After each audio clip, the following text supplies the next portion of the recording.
Today I'm going to show you how to make beautiful soap dish holders using molds. To do this, I've been making these for a few years now. They're one of the best sellers I have in the shops where I sell around Florida. And the mold that I use is the inside dimensions are right at 5 by 3.5 inches. And I use all kinds of stones. These right here are my favorite. I just love that little bit of a coral color in there with the natural stones. I've got bigger stones, all kinds of colored stones, natural stones. Here's green. These little tiny pebbles are fun. This is a different mold. It's got the lines in it so that the water can run off. So what we're going to be using, obviously, we're going to have our protection, we're going to have our gloves and our respirator. I'm going to be using the respirator, mixing cup. I do 8 ounces of resin to do 8 molds. I did have to go back and pour a little bit more. Where did that other tool go? I also use a silicone brush because I pour the resin in and then put the rocks in, so the bottom of the rocks look wet and the top look dry. So I use the brush to just get some resin and brush over the top so that they all look like wet and in the water. I use silicone tool, this pointed tool. After I pour the resin, I go around the edge to pop the bubbles that like to hide in the corner and make your finished piece sharp. These molds I get on Amazon. I'll explain those later. And of course, my ProGlas 1000 resin. I don't use anything else. I highly recommend you try it. It is at ProGlas.com, coming soon if that website's not already up.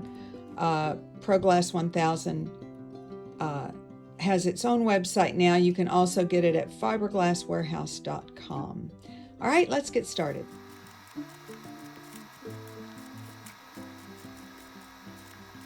On this first tray, I have a different type of rock pebble, if you will. They're different colors and they're different sizes, and I like to put the bigger ones on the corner and vary the colors so that it's a nice flow.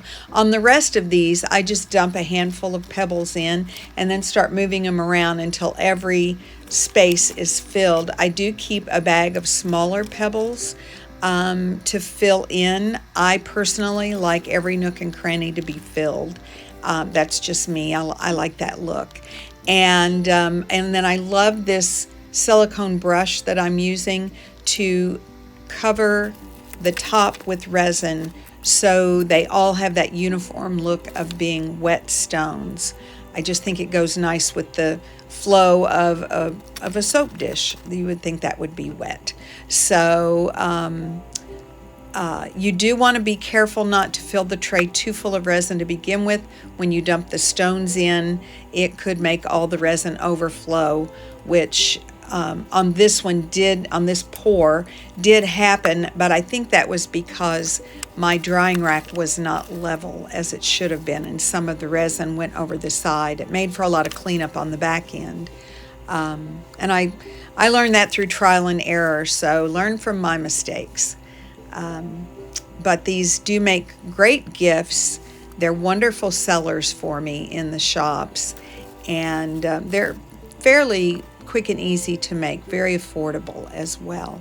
So it's always a fun thing to make, and the investment of the soap dish, the molds, are really, really worth it.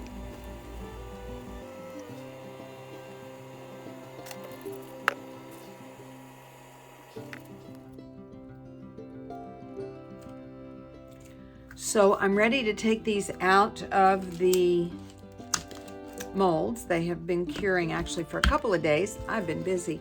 I have a 120 sand block, and this is like an 80 grit roll. I love this. This is that it's got adhesive on the back, and you just peel it off and stick it on whatever. Oh, this is 120 as well. Whatever it is you're going to be sanding, but for me it's just really handy on the roll. And then I did have, here we go, some baby wipes and paper towels to wipe the dust off, clean them up. And finally, I have the little rubber adhesive cabinet stops. I get these on Amazon because everybody gets everything on Amazon, right? 3M Electronics, the little cabinet stops. I put those on the back to just bring them up off the cabinetry for where people may be sitting them in their bathrooms or kitchens. So we just gently lift away. This is one of the molds I was concerned about, and it did just fine. Now, one other thing I keep on hand is a little jewelry tool. This one has kind of a serrated edge, and that little piece of resin that had dripped over just comes right off.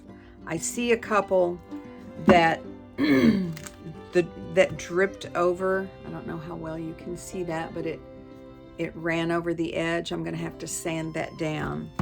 But this one got a little sharp piece right there, and I don't really want to sand these over the others because that's just going to create a whole lot more dust. So we'll clear a little space, and I like to start out with the sanding block because it's a little smoother, although now I see they're both 120. It doesn't really matter. I just go around the edges because resin usually is sharp on the edges. I go over the corners in the back, even though I used this tool, not that one, the pointed one, even though I used this silicone tool to go around and get the drips out of the corner, and it did, but there's a teeny little one right there, so that's a rough edge. I just hit it a tiny bit. I mean, really no more than what you just saw me do. And it's smooth and fine. And I'm just gonna hit it real quick with the wet wipe. And then I'm gonna put a little dot on all four corners.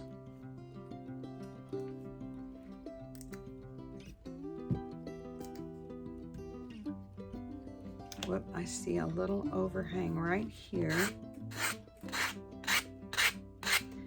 It's where it came around the rock and sat. And that is it. Let me grab a bar of soap and show you.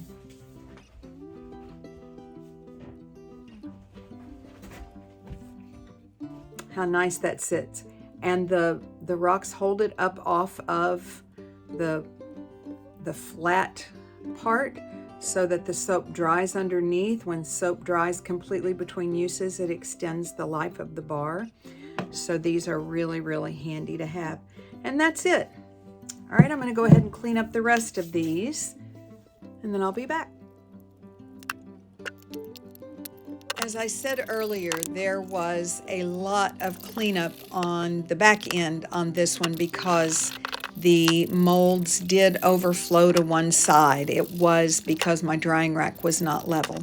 So there was a tremendous amount of sanding and working with that jewelry tool to try to get those done.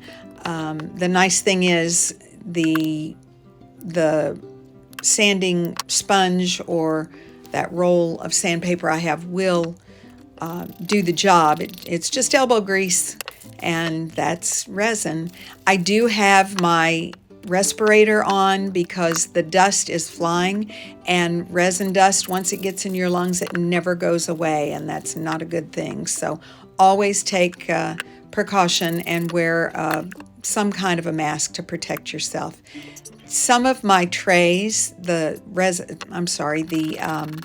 molds I've had for quite a long time, and one of them did tear apart. I suspected I had 3 I was worried about, and only one tore apart. It was this one right here, and it did break. And you just have to sand those pieces of mold that are stuck to the piece. It's just the name of the game. Molds wear out after time, and I did order some new ones. I always have these molds on hand because, like I said, these are great sellers and I make a lot of them. They are definitely worth the work.